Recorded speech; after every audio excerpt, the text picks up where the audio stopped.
చెప్పండి సార్, ఇప్పుడు ఈ అవినీతి కోణానికి సంబంధించి మరి కేసీఆర్ గారు హాజరు కాబోతున్నారు కోర్టులో మాత్రం, మరి ఏం చెప్తారు?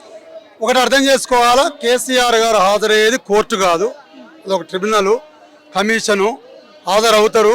కేసీఆర్ గారు ఈ రాష్ట్రాన్ని సాధించినటువంటి నాయకుడు. కేసీఆర్ గారు ఈ తెలంగాణ రాష్ట్రానికి మొట్టమొదటి ముఖ్యమంత్రి. కేసీఆర్ గారు కులం లేదు, మతం లేదు, జనహితమే మన మతం అన్నట్టుగా సబండ వర్గాల కోసం పనిచేసిన నాయకుడు, తెలంగాణ స్వాత్మికుడు, తెలంగాణ జాతిపిద కేసీఆర్ బాపు ఏదైతే ఇలా నోటీసులు అందుకున్నాడో ఖచ్చితంగా హాజరవుతారు. కడిగిన ముత్యంలాగా బయటకు వస్తారు. కేసీఆర్ గారు ఇవాళ ఈ రాష్ట్రంలో చూసుకుంటే తెలంగాణ రాష్ట్రం రాకముందు తెలంగాణ పల్లెలన్నీ బీడు నేలలుగా నెర్రలు వారి ఇవాళ మాగాణిలన్నీ ఎండుకపోయి ఉన్నటువంటి తరుణంలో కేసీఆర్ పాలన తర్వాత కాళేశ్వరం ప్రాజెక్టు కట్టి ఇవాళ ప్రత్యక్షంగా 18 లక్షల ఎకరాలకు పరోక్షంగా 1 కోటి ఎకరాల రతనాల మాగాణి చేయాలనేటటువంటి ఆలోచన ఏదైతే చేసిండో అక్కడ బ్యారేజీ ఒక పిల్లరు వరగటము కుంగటము ఇవాళ బీటలు వాలితే దాన్ని రిపేర్ చేయాల్సినటువంటి ప్రజాపాలన అని చెప్పుకునేటటువంటి పరిపాలకులు ఇవాళ కేసీఆర్ గారు దాంట్లో 1,00,000 కోట్ల అవినీతి చేసిండనేటటువంటి మసిబూసి మారేడు ఖాయం చేస్తా ఉన్నారు. ఈ రాష్ట్ర ముఖ్యమంత్రి అయినటువంటి రేవంత్ రెడ్డి స్వయాన పిల్లనిచ్చినటువంటి మామగారు ఆ ప్రాజెక్టు వ్యయం 80,000 కోట్లు మాత్రమే ఖర్చు చేసిండు కేసీఆర్ అని చెప్తా ఉంటే ఈయన గారు 1,00,000 కోట్ల అవినీతి అని చెప్తా ఉన్నాడు.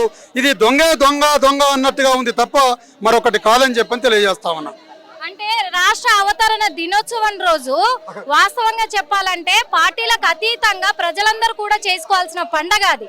అలాంటప్పుడు మరి గాంధీ భవన్ లో మధుయాష్కి గౌడ్ గారు ఒక మాట అన్నారు ప్రెస్ మీట్ పెట్టి, కేసీఆర్ గారు తెలంగాణకు పట్టిన పిశాచి అని చెప్పేసి. దీని గురించి ఏం చెప్తారు? తెలంగాణ రాష్ట్ర ఉద్యమంలో బందూకులు పట్టుకొని తెలంగాణ బిడ్డలకి గుండెలకు గురి పెట్టినటువంటి వాడు ఈనాడు పాలకుడు, మరొక ముఖ్యమంత్రి. దౌర్భాగ్యం.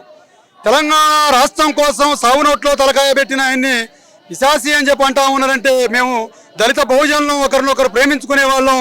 ఆ పిసిసి సీట్లో కూర్చున్నది కూడా మా బహుజనుడే అని చెప్పి అనుకుంటా ఉన్నాం. కానీ అది కాంగ్రెస్ పార్టీ గేటు కాడ ఉండేటటువంటి వ్యక్తిగా మాట్లాడితే అంతకంటే దురదృష్టకరం ఇంకొకటి ఉండదు. ఇవాళ కేసీఆర్ గారు ఈ రాష్ట్రాన్ని సాధించబట్టే ఇవాళ తెలంగాణ ప్రజలకు తెలంగాణ జై తెలంగాణ అన్నోడి గుండెల మీద తుపాకీ గురిపెట్టినోడి ఈ సీటు మీద కూర్చొని పాలించేటటువంటి అవకాశం వచ్చిందంటే అది కేసీఆర్ పోరాటాల పుణ్యం. ఇవాళ పొద్దున్న లేస్తే ఈ పాలకుడైనటువంటి రేవంత్ రెడ్డి కేసీఆర్కి రోజు దండం పెట్టినా ఆ రుణాన్ని తీర్చుకోలేదని చెప్పి చెప్తా ఉన్నాం. ఇంకొక విషయం ఏంటంటే ఇక్కడ మరి అందాల భామలను తీసుకొచ్చి ఇక్కడ తెలంగాణ రాష్ట్రానికి బడ్జెట్ను పెంచుదాము, ఆదాయాన్ని తీసుకొద్దామని నేను మంచి పని చేస్తే వీళ్ళెందుకు విమర్శలు చేస్తున్నారు అన్నారు. అదైతే మన నిజమే కాదా? ఇక్కడ తెలంగాణకు మంచి పెట్టుబడులు వస్తాయి. రెవెన్యూ సృష్టించడం చేతగాని వాడు మనకు పాలకుడు అయ్యిండు. ఈ రెవెన్యూ సృష్టించడం తెలియకపోగా ఇవాళ ప్రజల్ని డైవర్షన్ చేయడం కోసం, ప్రజల్ని మైండ్ డైవర్షన్ చేయడం కోసం మాత్రమే కేసీఆర్కి నోటీసులు. ఇంకొక పేరు ఇవాళ బీఆర్ఎస్ పార్టీ ముక్కలవుతుందనో, ఇవాళ కుటుంబంలో కలకలలను ఇవన్నీ కేవలం ప్రజల మైండ్ మార్చడం కోసం చేస్తున్నాయే తప్ప కేవలం కేసీఆర్ గారిని ఒక్కరిని మాత్రమే ఇవాళ నోట్లో పెట్టుకుంటే జనమందరూ అటు మారుతారు అని చెప్పేటటువంటి ఆలోచన చేస్తూ ఉన్నారు. ఇది మన రాష్ట్రానికి పట్టినటువంటి దౌర్భాగ్యం. పాలకులు పాలనా చేత ప్రజాపాలన అని చెప్తావు ఇలా ప్రజలకు ఏ రకమైనటువంటి 420 హామీలు ఇస్తే మేము మురిసిపోయినాం గిరిజనులుగా. 420 హామీలు అవి తిరిగేస్తే 420 వేషాలు వేస్తున్నారని చెప్పనేటటువంటి బాధ కలుగుతూ ఉంది. కేసీఆర్ గారు తెలంగాణ రాకముందు పరిస్థితులు ఎట్లా ఉండేనంటే ఇవాళ మా వాళ్ళంతా బాంబేలు పుణేలు పోయి జీతాలు ఉండేటటువంటి పరిస్థితి నుండి ఇవాళ మళ్ళీ తిరిగి వచ్చి ఇవాళ వ్యవసాయం చేసుకునేటటువంటి పరిస్థితి వచ్చిందనంటే కేసీఆర్ కాళేశ్వరం ప్రాజెక్టు కట్టబట్టే అనేది మేము తెలియజేస్తా ఉన్నాం. ధన్యవాదాలు. సార్, ఇప్పుడు కవిత గారు మరి సపరేట్ పార్టీ పెట్టబోతున్నారు అని అంటున్నారు. సపరేట్ పార్టీ పెడితే కూడా కవితకే కాబోయే సీఎం అవుతారు అని కొంతమంది ప్రజలు కూడా మరి చెప్తున్నారు. దీనికి ఏమంటారు? నేను ఇందాక చెప్పినట్టుగా పాలకులు డైవర్షన్ పాలిటిక్స్ ప్రయోగిస్తా ఉన్నారు. కవితక్క గారు ఒక ఉద్యమ నాయకుడి కూతురు. కవితక్క గారు ఈ రాష్ట్రానికి తొలి ముఖ్యమంత్రి కేసీఆర్ గారి బిడ్డగా ఆమె విఘ్నత, చదువుకున్నటువంటి సంస్కారము, తెలివితేటలు ఈ దేశంలో పార్లమెంట్ సభ్యురాలుగా పనిచేసింది, శాసన మండలి సభ్యురాలుగా కొనసాగుతూ ఉన్నది. ఆమె పార్టీ పెట్టబోదు, వేరే పార్టీలో చేరబోదు. కేవలం జాగృతి సంస్థ ద్వారా ఈ పాలకులు ప్రజా వ్యతిరేక విధానాన్ని ఎండగడుతూ తన ప్రజలతో మమేకమై ఉంటుందని చెప్పని తెలియజేస్తాను. అంటే మరి ప్రజల్లోకి కేసీఆర్ గారు ఎందుకు రావట్లేదు? కేసీఆర్ గారు ఈ రాష్ట్రానికి ముఖ్యమంత్రిగా చేసిన ఆయన ఆయన రావాల్సినటువంటి అవసరం లేదు. ఏదైతే కమిషన్ పిలిచిందో కమిషన్ ముందు హాజరవుతారు, కడిగిన ముత్యం లాగా తిరిగి వస్తారు.